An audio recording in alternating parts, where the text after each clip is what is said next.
Jim Prideaux's been shot. Look, the Czechs haven't got his real name yet. They're using his work name, Ellis. Jim? Shot dead?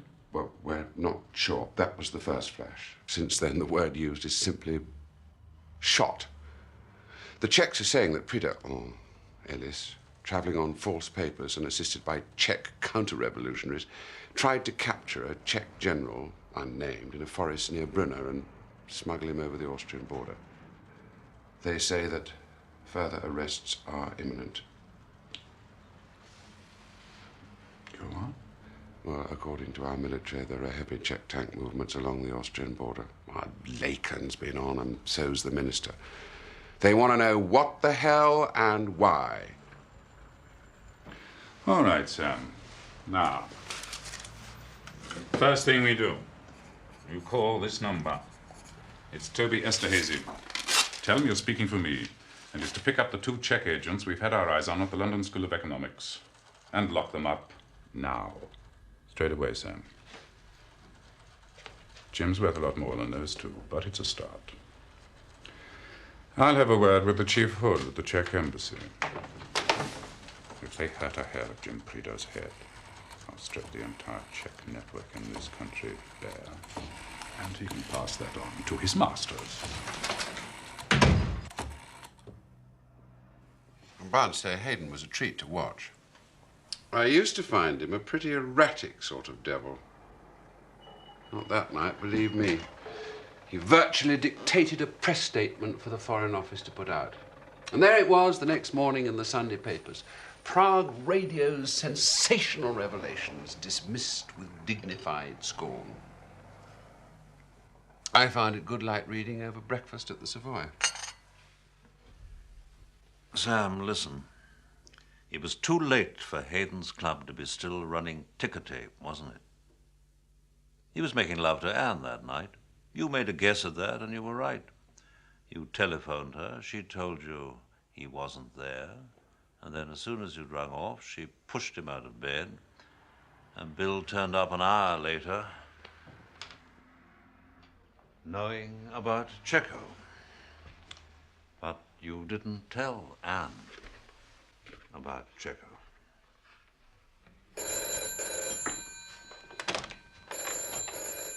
I'll find my own way down.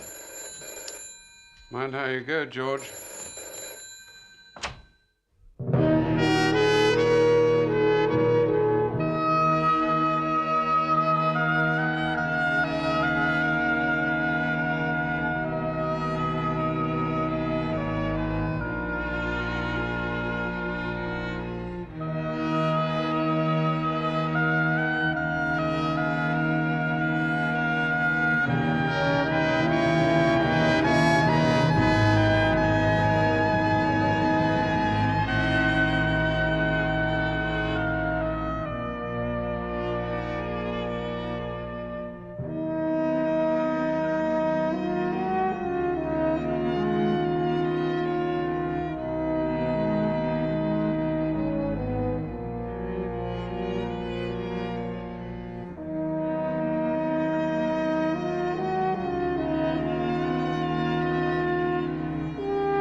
Smiley, Jim.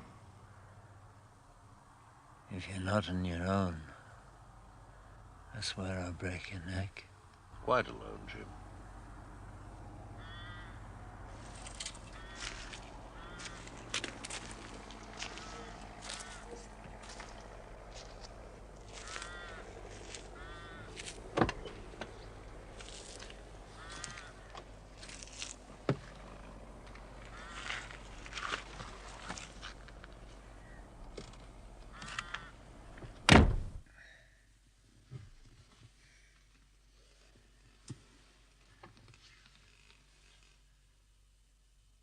God damn you, George. What the hell do you want? I'm sorry, Jim, but I have to know what happened. I'm finished, man. They told me to draw the line. I've drawn it. How'd you like schoolmastering? I think you had a spell of it after the war, didn't you? Was that at a prep school? Don't come round here playing cat and mouse with me, George Smiley. Look at the file. Circus file? Not available to me, Jim. I'm blackballed. Hard luck.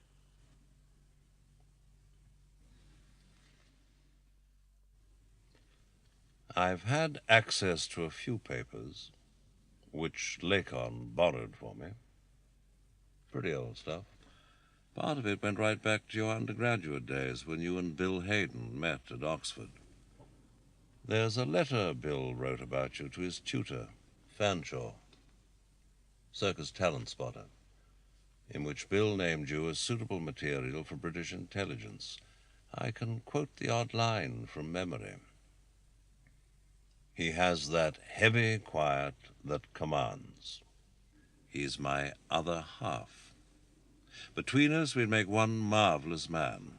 He asks nothing better than to be in my company or that of my wicked, divine friends, and I'm vastly tickled by the compliment. He's virgin, about 8 foot tall, and built by the same firm that did Stonehenge. Christ. Oh, Christ, man, we were children. Yes, of course. What do you want to know? I thought we could at least be comfortable while we talk. It isn't far.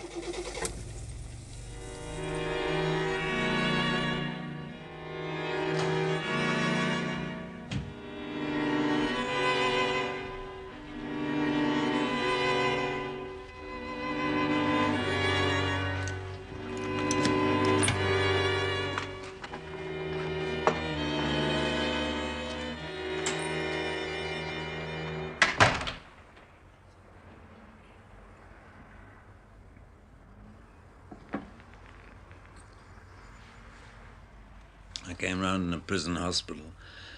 Barred windows high up. They operated after a fashion. Next time I came round, I was in a prison cell, no windows at all. I tried to work out a plan of campaign to meet the interrogation. I knew I'd never be able to keep quiet. No chance of that. If I was to stay sane and possibly even survive, there'd have to be dialogue. At the end, they'd have to believe I told them all I knew. I decided I'd give them my version of Operation Testify first, the one Control spelled out for me. I was head of scalp hunters. I mounted my own campaign without the knowledge of my superiors because I wanted to prove I was worth promotion. If I could believe that, I could bury deep inside myself all thoughts of a traitor inside the circus. No mole, no meeting with Control, no Tinker Tailor. I was there to turn General Stefchek, and just that. Then I thought I could throw them the names of 1 or 2 other Soviet and satellite officials who've been turned recently. I might even give them the rundown of my entire Brixton stable. Anything, so long as I forgot the mole and Tinker Tailor and kept myself our Czech networks. You know, I recruited the founder members. Yes, a fine piece of work. That's the joke. They couldn't care less about the networks. Knew it all. Rolled them up, have they? They knew damn well that Testify was my private brainchild.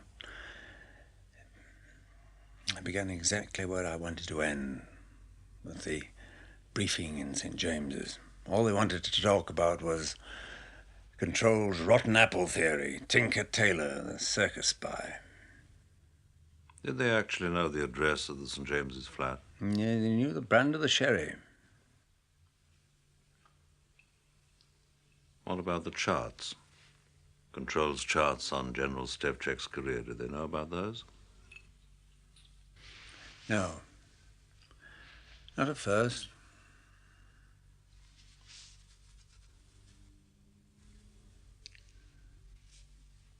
Tell me about the networks. Did anyone get out? No.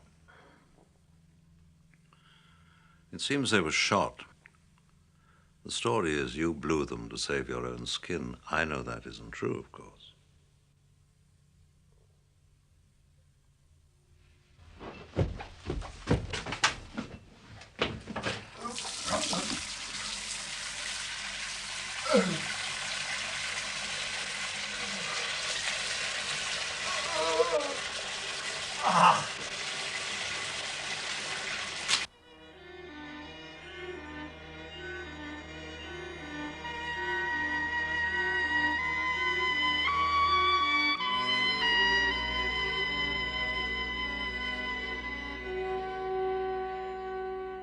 They moved me about a lot. Different rooms, different prisons, depending on who was doing the interrogating and what methods they wanted to use. There's quite a lot of muscle. Electrical, most of it. Yes, movement. Cars, lorries, corridors, cells. Once in a plane, I was hooded for it and passed out soon after takeoff. Punished for that. I think I was in Russia part of the time. Would you like to stretch your legs? Might help.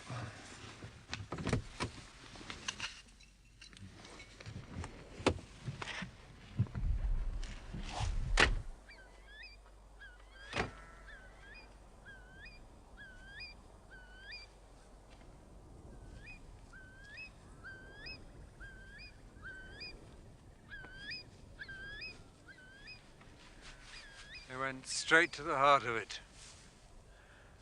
Why did Control go it alone? What did he hope to achieve? His comeback, I said. I got a laugh.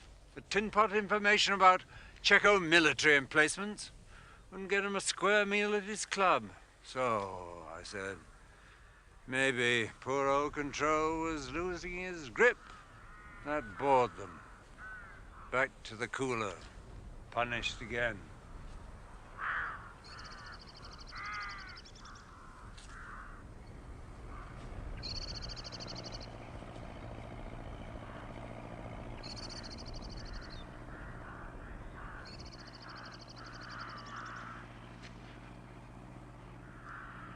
You know, I hoped I'd go mad. And no, they knew how to stop that. They left me alone for a couple of days. Got me ready for the long one. That was when I gave them what they wanted. It's a matter of health as much as anything. Yes, you don't break exactly. You just run out of stories to tell. I'd reached the point where the things I'd locked away deep down were the only things coming into my brain. That was when I told them about Control's charts on Stevchek. And also about Control's rotten apple theory. Yes, the mole. The code names we'd worked out for Control's suspects. Tinker, Percy Allaline. Tailor, Bill Hayden. Soldier, Roy Bland. Poor man, Toby Esterhazy. Beggar man, George Smiley. What was the reaction? He thought for a bit. Then he offered me a cigarette. Who did? What? Oh, sorry. By this stage, there was some frosty, bearded fellow left. Seemed to be a head boy. Just him and a couple of guards standing back a bit while he made his kill. I hated that damn cigarette. Why? It was a foul American thing. Camel, actually. I remember the packet. Did he smoke them? Never stopped. And was that the end of it? More or less, yes. I have to know everything, Jim. The rest was just gossip. He wanted to know a lot of circus tittle-tattle, who was going up, who was going down, a lot of tripe. About what? Who? Bland, how much was he drinking? Esterhazy, how could anybody trust a man who dressed like that? Lot of tripe. What did he say about me? He showed me a cigarette lighter. Said it was yours. Present from Anne, with all my love, her signature engraved. Did he tell you how he came by it? Some confrontation years ago, said you'd remember. Anything else? Oh, come on, Jim. I'm not going to weaken at the knees just because some Russian hoods made a bad joke about me. He reckoned that after Bill Hayden's fling with her, she might care to redraft the inscription. I told him to his face he could go to bloody hell. You can't judge Bill by things like that. He's got different standards. He was certainly never one for regulations. And you were never one to see him straight.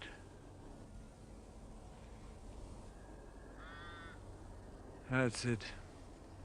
Everything.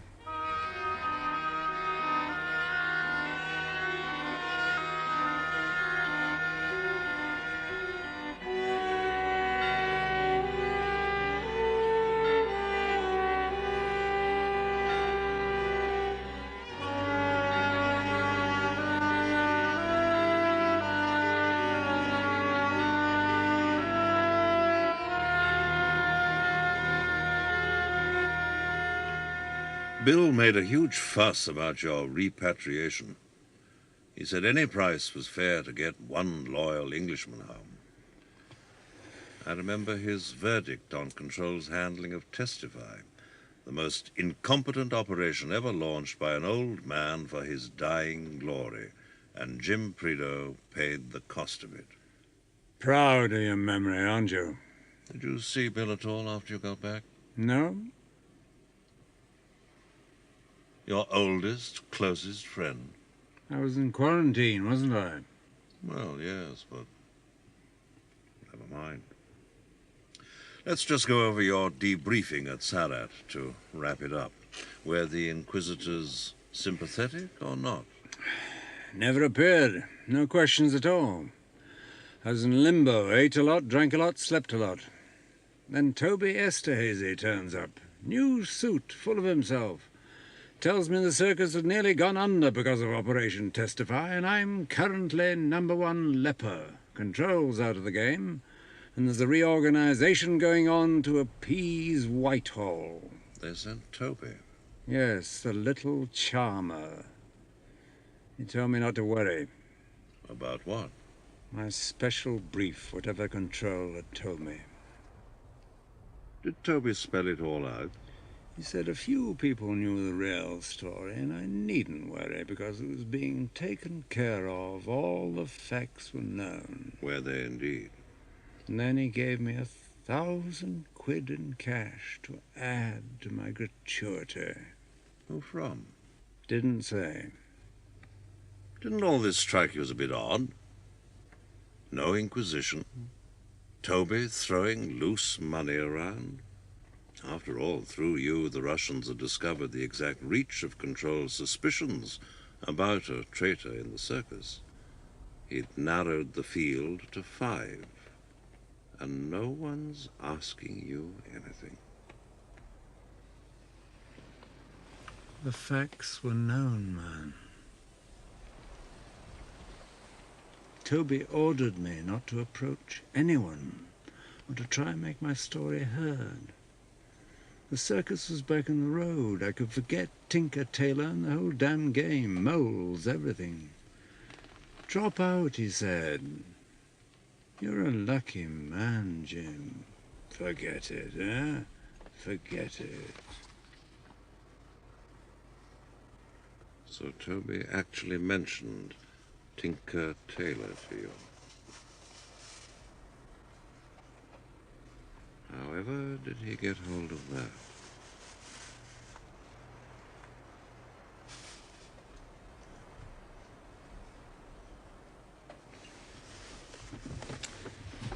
That's what I've been doing. Obeying orders and forgetting.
George, old boy.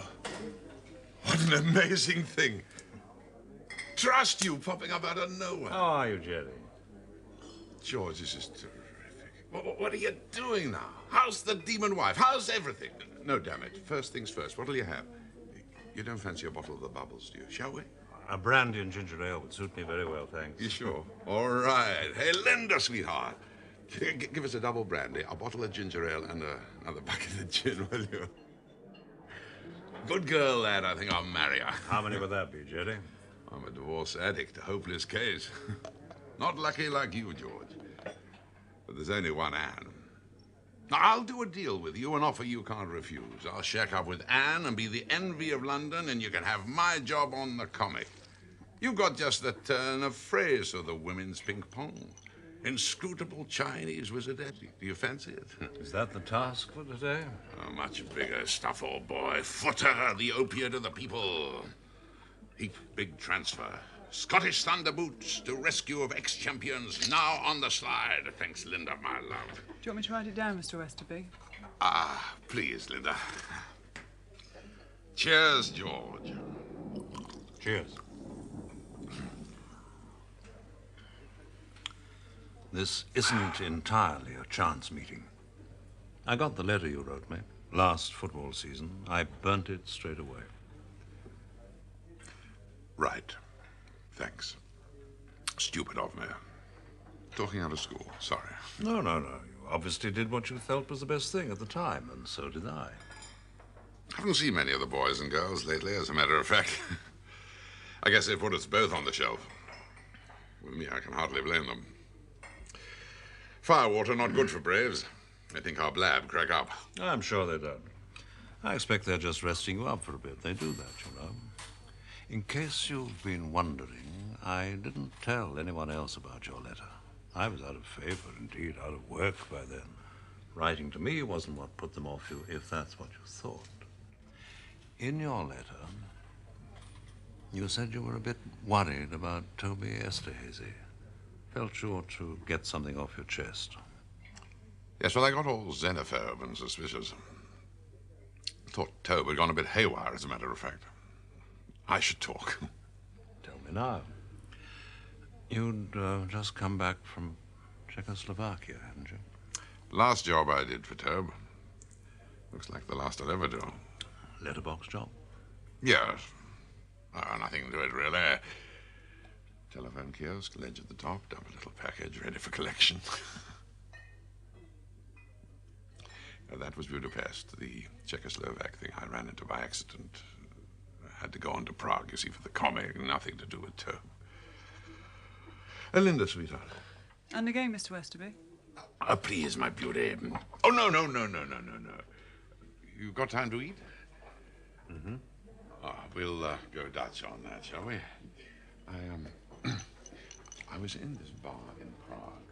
Always use it. Locals go there, all sorts. Anyway, I got in with this crowd at a corner table. They're playing the squeeze box. We're all hugger-mugger to the music. Oh, thank you, Linda, my love. And there's this kid with a pudding bowl haircut. Army, obvious. Anyway, he's on leave, well in his cups, and he knows I'm English.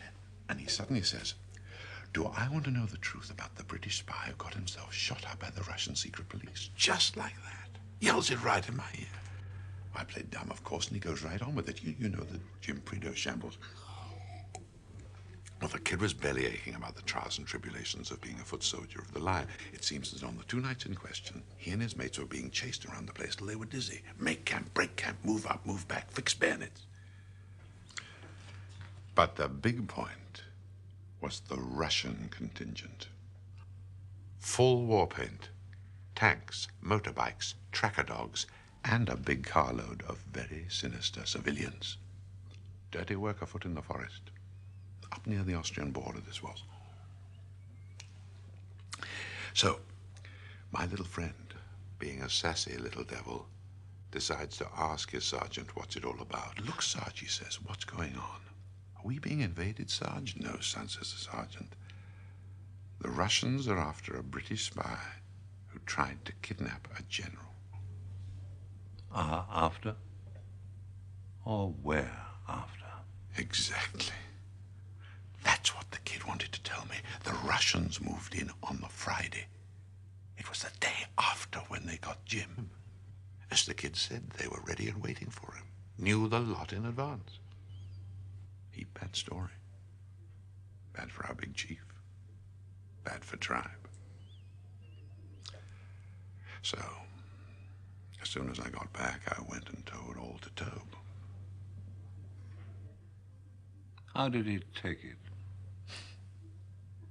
But to begin with, it was thanks a million, Jerry, old boy. He'd go and powwow with the top brass. And then the next morning... You're so plastered these days, you can't tell fact from fiction. You're an embarrassment. You've grown a bender, drink yourself into cloud cuckoo land, and come staggering back here with a load of tripe like this.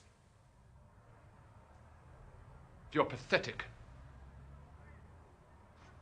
Now look, old boy. I don't want to hear any excuses. I had to report what I heard. Yes, you believed every stupid word of it, didn't you? Swallowed it like mother's milk.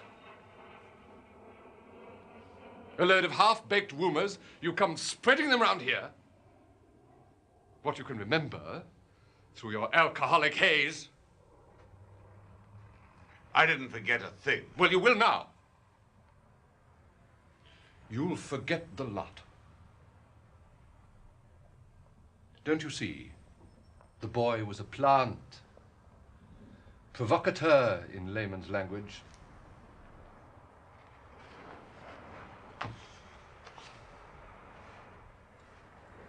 He was doing a job for Moscow Center, object disruption, make the circus chase our own tails.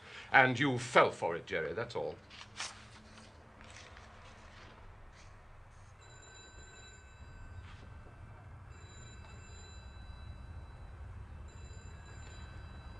Okay, Tobe, you know best. If you don't want the story, that's your business. I do it for the paper. You'll what? Not the bit about the Russians getting there first, of course not, but the rest of it's all good stuff. The story wasn't covered very well at the time, just the official statement. Now, if old Jerry gets himself a splash about the day the Czechs mobilized for the Third World War, except it was one lone Englishman surrounding him all by himself, that's a good piece. Comic might even run an ad on the telly. Well, the day after that, I was called for by the editor. The editor, I mean, not the sports bloke. He tells me some clown has been on the phone with a formal warning. Keep that baboon, Westerby, off the Checo spy story. Any further reference against the national interest. End of message. So, I didn't get the Reporter of the Year award. Can't, can you, when your story's on the spike? Cheers. But you didn't spike it entirely. I mean, you wrote to me. Dropped the letter in by hand. Must have been the same day you talked to Toby Esterhazy. Yes, well, as I say at the time, it just felt odd. My mistake, old boy. When I heard you'd got the heave-ho anyway, I felt an even bigger damn fool.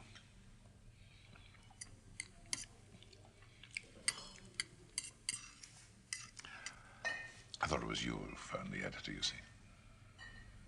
It wasn't. Of course not. Sorry. Nothing untoward going on, is there, old boy? I mean, Tribe hasn't gone on the rampage or anything. But are you hunting alone? I mean, I know I'm not the brightest, but when you start asking questions, there's got to be something.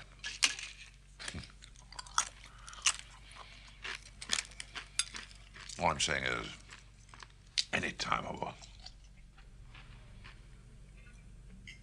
Thank you, Jesse.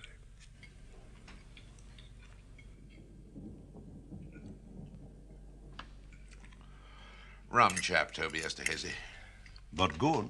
My God, first rate, brilliant, my view, but rum. Don't forget to give my love to Anne, will you? One of the great marriages that always said so. Oh, come on, Jerry, out with it. Did Toby say something about Anne? Some story had got. I told him to stuff it up his silk drawers.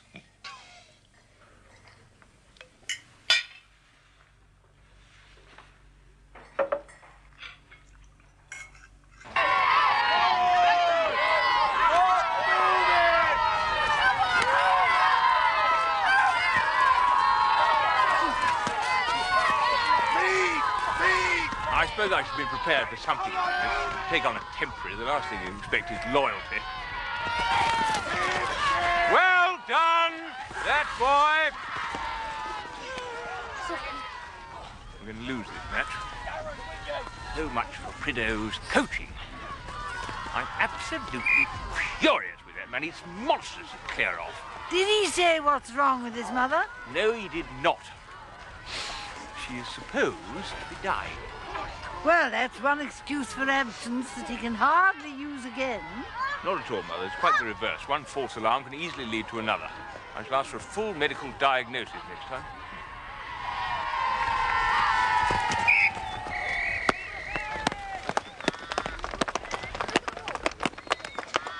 Those front row forwards of theirs look overaged to me. Did he ever tell you how he got that awful shoulder? Oh, fell off a bus with a bottle of vodka. What? Fell off a bus with a bottle of vodka inside him, I shouldn't wonder. I suppose I shall have to take his French. Oh, come on, Thursgood! Be tough! He's gone in the Alvis because he'd never trust any other form of transport. But if he'd gone for good, he wouldn't leave the caravan behind, would he? Stands to reason that. Besides, he'd have said goodbye properly, Rhino would.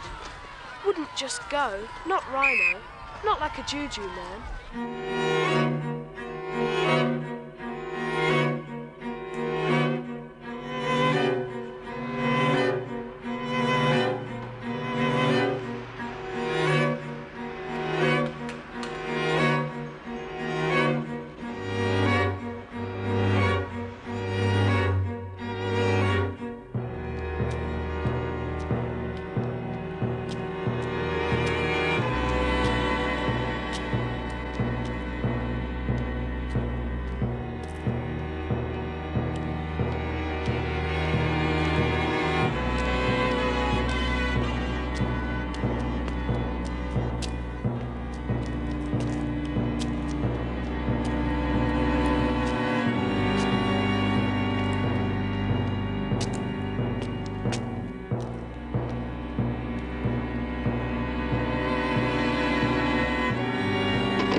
come about the furs.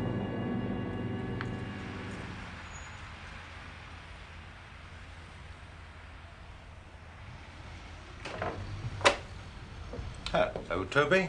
Peter?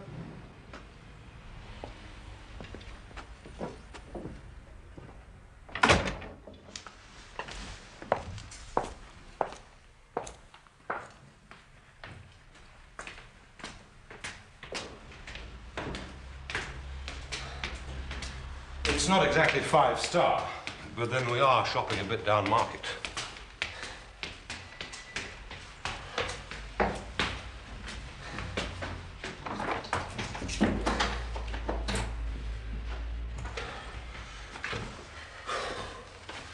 Safe houses I have known.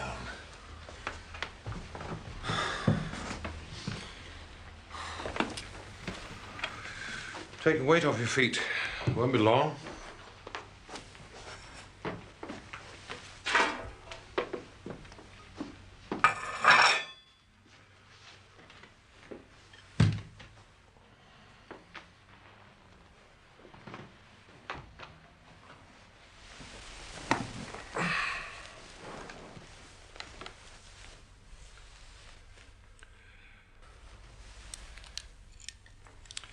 So we're expecting a Pole, are we, Peter? A Pole in the fur trade you think I might like to take on as a courier? I'd like him on my own payroll for preference. It looks useful. But what's the point? My lads are underemployed as it is. Very generous of you, Peter.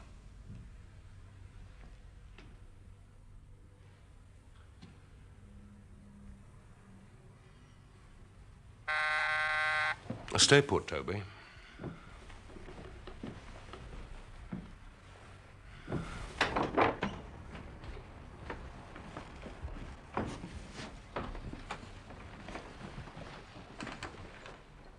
Sorry about this, Toby.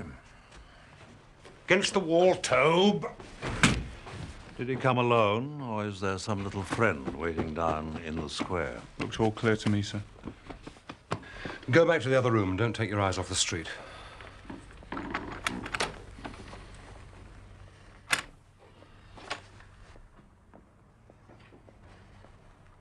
You seen something? Turn the light out a moment.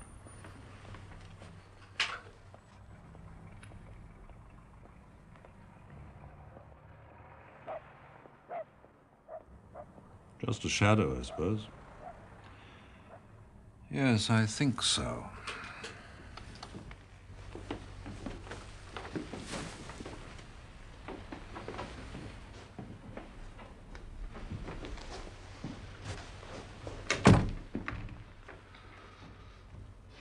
I want to put a thesis to you, Toby, about what's been going on. Let's cast our minds back, say, about 18 months, when Control is still with us. Percy Allaline wants his job, everyone knows that. But although Control is sick and past his prime, Percy can't dislodge him. It's a time of uneasiness in the circus. Morale is low, activity is low, yes? I remember, George. Well, Percy's door opens one day and one of our senior men walks in. We'll call him Gerald. Well, it's just a name. And Gerald says, Percy, I've stumbled on a major source of Russian intelligence. It could be a gold mine. Perhaps they take a walk in the park or drive in a car, but whatever, Percy listens. Because what Gerald goes on to say is music in Percy's ears. Some of us, Gerald tells him, are worried sick about the state the circus has got into. I mean, look at our operational losses. Agents, networks. He's careful not to suggest there's a traitor inside the circus, but he emphasizes that slovenliness at the top is leading to failure all round. That is to say, it's all Control's fault. My thesis, you understand. Sure, George. Another notion is that Percy Allaline was his own Gerald, that he went out and bought himself a top Russian spy and manned his own boat from then on, but I don't believe that's what happened. I think he'd mess it up, don't you? Sure, George. So the next thing is for Gerald to say to Percy, I and a little group of like-minded friends want you to be our father figure, Percy. We are not political men. We don't know our way in the Whitehall jungle, but you do. Did you bring a babysitter, Toby? George, why should I? I came to meet Peter and some Pole in the fur trade. Do you want Fawn to go down and have a look? No, need him here. Can't take the chance. Yes, well, Gerald says that if Percy will handle the committees, he and his friends will handle Merlin.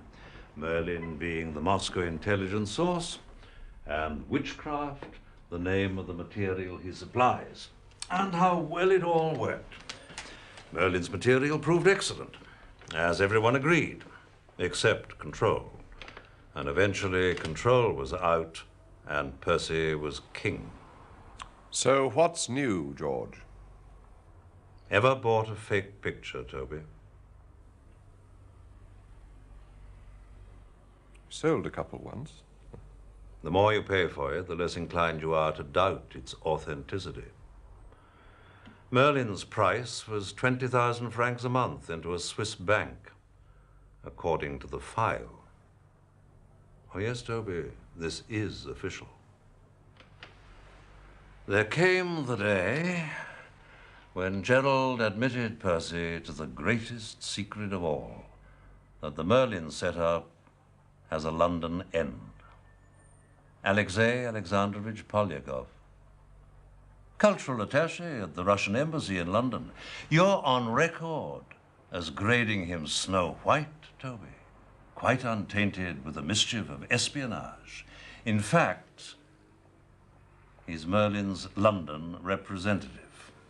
That's a start, I should tell you now, of a very clever knot. Now, everything to do with witchcraft is secret, of course, but inevitably a lot of people are involved. Transcribers, translators, codists, evaluators, God knows what. Doesn't worry Gerald, of course. He likes it. Because the art of being Gerald is to be one of a crowd. But when it comes to Polyakov, that's a different story. Who knows it? Only you, Roy Bland, Bill Hayden, and Percy. 3 of you and Alaline. You're the magic circle. Who meets him, Toby?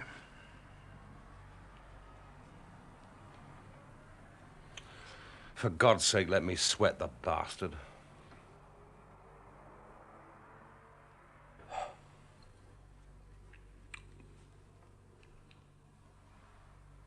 You all meet him. How's that? Percy represents the authoritarian side, asks after his wife, suggests it's time he took a little holiday. Very paternal, Percy would be. Bill Hayden, I think, would see Polyakov much more often. Bill's a Russian expert, for one thing, and he's good entertainment value. I'd expect Bill to shine when it comes to the briefings and follow-up sessions, making sure the right messages went back to Moscow. Roy Bland's good on economics as well as being top man on the satellite countries, so he'd have plenty to chat about. Then there's you, Toby. You'd have your solo sessions with Polyakov because there's tradecraft to discuss and all those little snippets about goings-on inside the embassy, which are very much your field. And if the magic circle wanted Polyakov to do some photography inside the embassy, it would be you who would supply the film. Replenish his stock from time to time. Take him little sealed packets. Toby, you wouldn't be lying, would you? Did you bring a babysitter? Cross my heart, George, I swear to you. What would you use for a job like this? Cars? No, on foot. Keep walking them through. How many? 8. 10, maybe. What about one man alone? 1? Never. Impossible. I can call Mendel to take a look. I'm sure Toby's right. Listen, George. I know Polyakov works for Moscow Center. Of course I do. We all know. But come on. Think how many other operations we've run this way. We've bought Polyakov, right? He's a Moscow hood, but he's also our Joe. Now, he's got to pretend to his own people that he's spying on us. So we've got to give him one or two goodies now and again. Sure, I've passed him the odd sealed packet. Chicken feed. So he can send them home and Moscow Center clap him on the back and tell him he's a big man. It happens all the time. Now, come on, George. You know the game. So are you Polyakov's agent inside the circus? Someone has to be. If Polyakov's cover for meeting you people is that he's spying on the circus, then he must have a man on the inside, mustn't he? And Polyakov can't report back to Moscow Center after he's picked up a great load of circus chicken feed and just say, I got this from the boys. He's got to have a whole history. How he selected his man, courted him, bought him, how they meet and where. The whole paraphernalia of running a double agent, and all this in Moscow Center's archives. You, Toby? Toby Esterhazy masquerades as a circus traitor in order to keep Polyakov in business. My hat, Toby. A dangerous job like that deserves a whole chestful of medals. You're on a damn long road, George. What happens to you if you never reach the other end? With Lakon and the minister behind me? Why become the little guy? Why not go for the big ones? Percy Allerline, Bill Hayden. Thought you were a big guy these days. You're the perfect choice, Toby. Resentful about slow promotion, sharp-witted, fond of money. With you as his agent, Polyakov has a cover story that really sits up and works. The big three give you the little sealed packets of chicken feed, and Moscow Center thinks you're all theirs. The only problem arises when it turns out you've been handing Polyakov the crown jewels and getting Russian chicken feed in return. If that's the case, Toby, you're going to need some good friends, like us. Gerald, of course, is a Russian mole, and he's pulled the circus inside out. But witchcraft material isn't chicken feed. It's the best. It was good at first. Listen, George, suppose you're wrong. Toby. Who told you to muzzle Jerry Westerby? The same person who sent you down to Sarat with £1,000 for Jim Prideaux and the instruction, get lost? Speak up. Was it Percy? I think so. Maybe it was Bill, though. Well, listen, it was a big operation. Sometimes Roy. It never seemed to come straight from one. There was a committee. I took a lot of orders. You told Prideaux to forget about Tinker Tailor. Where did that come from? I never knew what that meant. Now, George, that's the truth. Poor Toby. Yes, I do see. What a dog's life you must have been leading, running between them all. George, if there's anything I can do of a practical nature, well, you know me, George. My boys are pretty well trained. Now, if you want to borrow them, I'd have to speak to Lakon, of course. But, well, you'd expect that.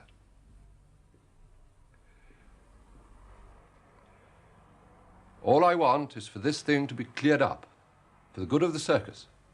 I want nothing for myself. Where's this safe house you keep exclusively for meeting Polyakov? 5 Lock Gardens at Camden Town. You're going to be staying here for a night or two. Fawn will look after you.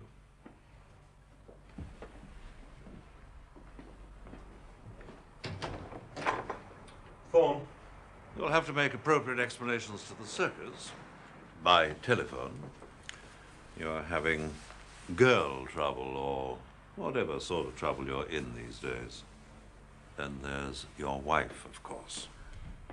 Sure, George. I can handle that. If he's any bother, Fawn, use your own discretion.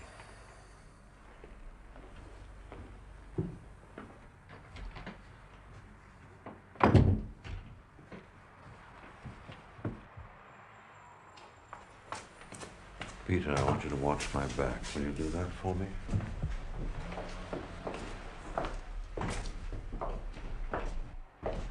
Look for one man, but look. We will join up at Sussex Gardens.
To be